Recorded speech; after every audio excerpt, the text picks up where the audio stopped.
بسم اللہ الرحمن الرحیم نحمدہ ونصلی علی رسولہ الکریم۔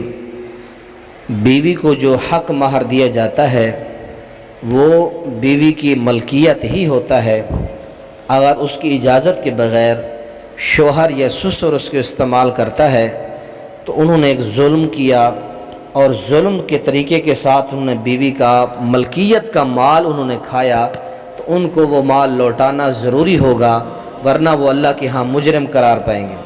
حق مہر کی رقم یہ بیوی کی ملکیت ہوتی ہے، نہ یہ شوہر کی ملکیت ہوتی ہے، نہ یہ سسر کی ملکیت ہوتی ہے۔ اے قرآن کے 3 مقام آپ کے سامنے پیش کرتا ہوں۔ اعوذ باللہ من الشیطان الرجیم، بسم اللہ الرحمن الرحیم۔ وآتوا النساء صدقاتہن نحلا۔ اللہ تعالیٰ پہلے مقام میں فرماتے ہیں خوشی سے، رغبت سے اپنے بیویوں کو ان کے حق مہر ادا کرو، اور دوسرے مقام پر فرمایا فَأْتُوهُنَّ أُجُورَهُنَّ فَرِيضَةً، ان کا مقررہ جو فریضہ یعنی حق مہر ہے وہ ان کو ادا کرو، اس میں کوئی سستی نہ کرو۔ اور قرآن کے تیسرے مقام سورہ النساء 4 پارے کے آخری صفحے پر فرمایا کہ وَإِنْ أَرَدْتُمُ اسْتِبْدَالَ زَوْجٍ مَّكَانَ زَوْجٍ وَآتَيْتُم إِحْدَاهُنَّ قِنطَارًا۔ تو اس آیت سے یہ فرمایا کہ خود طلاق دینے کی صورت میں حق مہر واپس لینا یہ بہت بڑا غلط کام ہے۔ اگر تم نے ایک بہت بڑا خزانہ بھی مال کثیر بھی تم نے دیا ہو، فَلَا تَأْخُذُوا مِنْهُ شَيْئًا، تم اس میں سے کچھ بھی واپس نہیں لے سکتے۔ أَتَأْخُذُونَهُ بُهْتَانًا وَإِثْمًا مُبِينًا، اگر تم اس کو لوگے تو وہ بہتان اور گناہ ہوگا۔ تو اس آیت سے ہمیں کیا سبق ملا کہ حق مہر کی رقم پر عورت کی ملکیت ثابت ہوتی ہے قرآن کی اس آیت سے، اور ان تینوں آیتوں سے یہ ثابت ہوتا ہے کہ بیوی کا حق مہر خاوند پر یہ لازمی ہوتا ہے، اور حق مہر صحیح عورت کا بضع، عورت کا جسم جو ہے مرد کے لیے زفاف کے لیے وہ قابل ہوتا ہے، جب تک وہ نہیں دے گا اس کے اوپر یہ لازمی رہے گا، چاہے وہ معجل کرے غیر معجل کرے، لیکن اس کے اوپر یہ لازمی دینا ہوتا ہے، اس میں کوتاہی کرنا اس کے لیے جائز نہیں ہے۔ اور پھر اس کو نہ دینا یا دے کر اس کو پھر چھین کے خود استعمال کرنا بیوی کی ملکیت اجازت کے بغیر، یہ تو بالاولیٰ اور ڈبل جرم ہوتا ہے۔ اور 2 حدیثیں آپ کی خدمت میں پیش کرتا ہوں۔ پہلی حدیث البخاری میں نے کتاب الطلاق اور باب الصداق کے اندر، اور مسلم کتاب اللعان کے اندر حدیث ہے پہلی، ایک خاوند نے بیوی پر زنا کی تہمت لگائی، پھر دونوں اللہ کے نبی کے پاس ہے، دونوں نے 3 قسمیں اٹھائی اپنی صداقت کی۔ اللہ کے نبی نے فرمایا اللہ تم میں سے جانتا ہے کون جھوٹا ہے کون سچا ہے، کیا تم میں سے کوئی توبہ کرنے کے لیے تیار ہے؟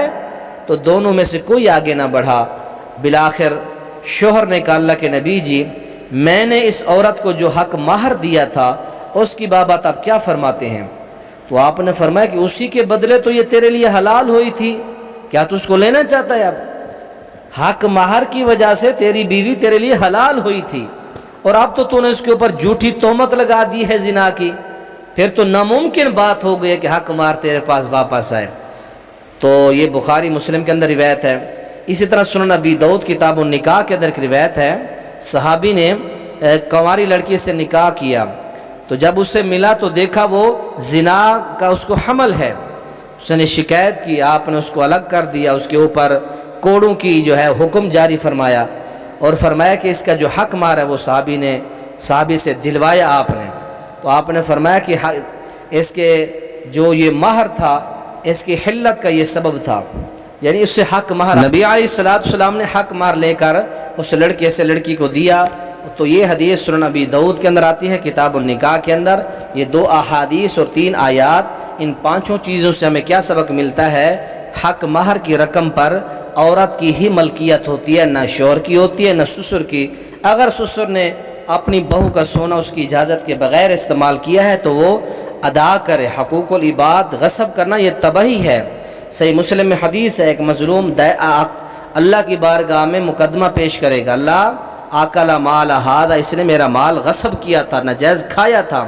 اللہ تعالیٰ فرمائیں گے اس ظالم کے اوپر مظلوم کے گناہ ڈال دیے جائیں، اور اس ظالم کی نیکیاں اٹھا کے مظلوم کو دے دی جائیں، پھر ثم طرح فی النار، ظالم کو اٹھا کے جہنم میں ڈال دیا جائے۔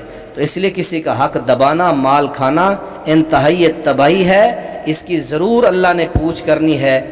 اگر سسر نے اپنی بہو کا سونا استعمال کیا وہ اس کو ادا کرے، وگرنہ اللہ کے ہاں وہ مجرم ہوگا۔ اللہ ہمیں حق مہر ادا کرنے کی توفیق نصیب فرمائے، حقوق دبانے سے اللہ ہم سب کو